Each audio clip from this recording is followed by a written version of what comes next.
So 3 years ago, I chose to name this whole end of the year wrap up thing My Year in Gaming to compensate for the fact that I felt like I didn't play enough games to have been taken seriously. Instead of calling it Game of the Year, I could call it something else and not feel like a fraud, but what I inadvertently did in trying to avoid that was say a lot more about myself than I was expecting to. Looking back over the previous 2 videos like this and considering the gap in 2016, I can see so much of my emotional state at the time, not just in flashbacks to how I felt while making them, but in how I presented them. Watching the video from 2015, there's a clear attempt to be someone I wasn't for the sake of doing what I thought I was supposed to. The lack of a 2016 video is really indicative of how poor my mental health had become, to the point that I couldn't even bear trying to reflect on that year in any way. And 2017 is coming from a more introspective person that's not sad, but isn't trying to be happy. And now, here I am, making another one of these. The last one of these. But the first time that I really think I get what I want to do with it. I want to, purposefully, reflect on my year and how video games impacted it. So this time around, allow me to wax poetic about my friends, whom I love dearly.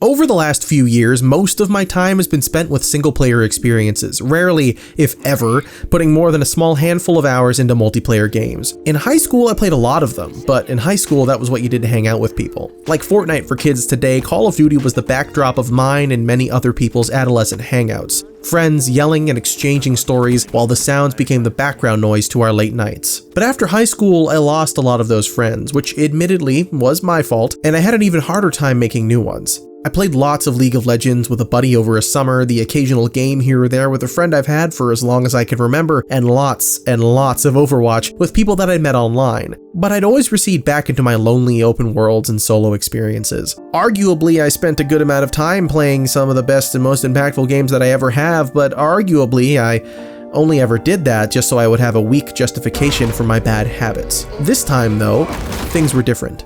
In 2018, I spent a lot more time playing multiplayer games.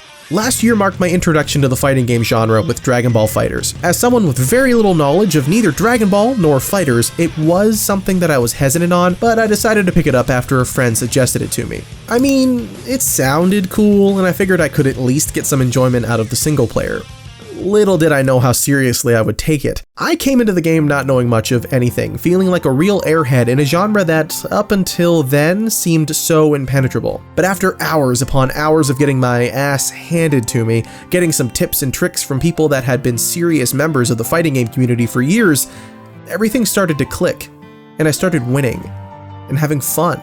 I started looking forward to playing something purely because it meant that I'd get to see how much I'd learned and spend a good few hours with some friends. I've clocked something like 180 hours in the game, and maybe 2 of those were spent in the single player mode. That's kind of unprecedented for me, but it speaks to how into the game I was. And because of how appealing and accessible it is, I've been able to become good friends with people that I've known for years, for some even a decade, but that I never really had a forum in which I could get to know them better. And this extended to me picking up more games in the same vein: BlazBlue Cross Tag Battle and Super Smash Bros. Ultimate, and of course getting my ass kicked again and again for hours on end in each, but making new and closer friends.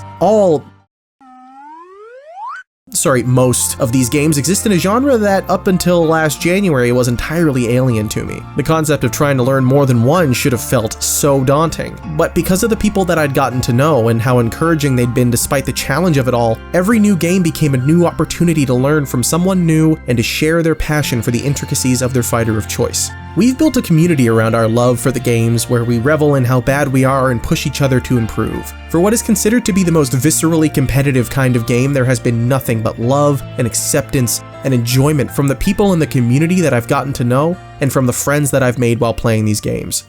Speaking of competitive games,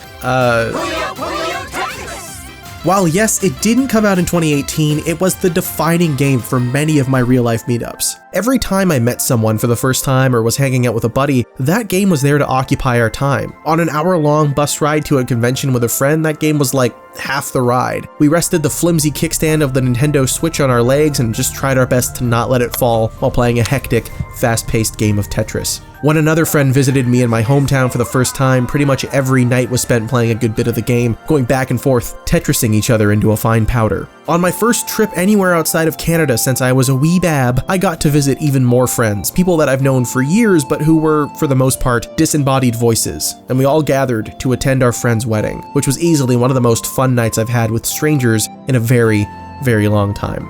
It was a weird situation to be in, though, in a country that I'd never been to, doing things I'd never done. But the one thing that grounded me, that grounded all of us really, was playing Puyo Puyo Tetris every night. When I look back on that trip, something like 50% of it is going on adventures, and the other 50% is coming home after a night of drinking, or after a late night pizza run, always having a session of Tetris. And I can think of so many examples like this from 2018, where games became a thing that I look back on fondly as parts of my relationships, instead of something that I did to escape from them. Warhammer Vermintide 2 was, for a brief while, what I did after long shifts at work where I was dead tired but forced myself to stay up, just so I could spend time with my buddies, stabbing the shit out of rats.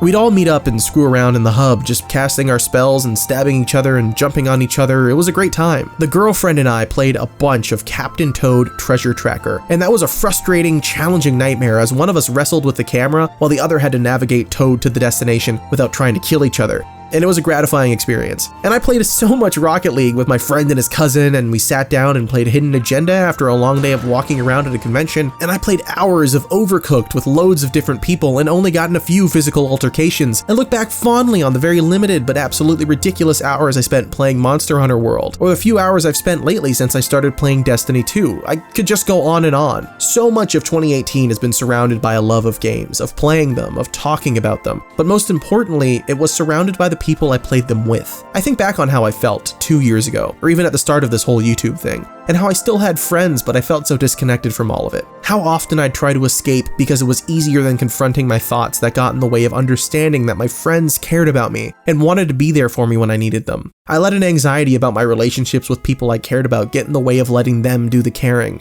and that was awful. But I'd like to think I'm working on that. Things have changed.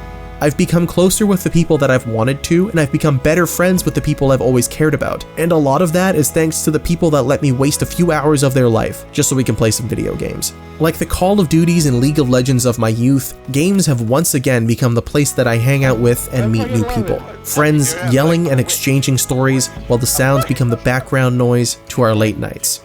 It's been nice having something like that again. I can't list everyone out here because I know I'd accidentally miss someone, but if anything I've said here has felt like a moment that we've shared, or if we've had a late night conversation, or just a conversation that didn't end in hostility, know that you've had a major impact on my confidence, on my self-worth, and most importantly, you've shared moments with me that I'll never forget. I hate to sound cheesy, but I love you. Keep it 100. Do people still say that? I don't know. Whatever.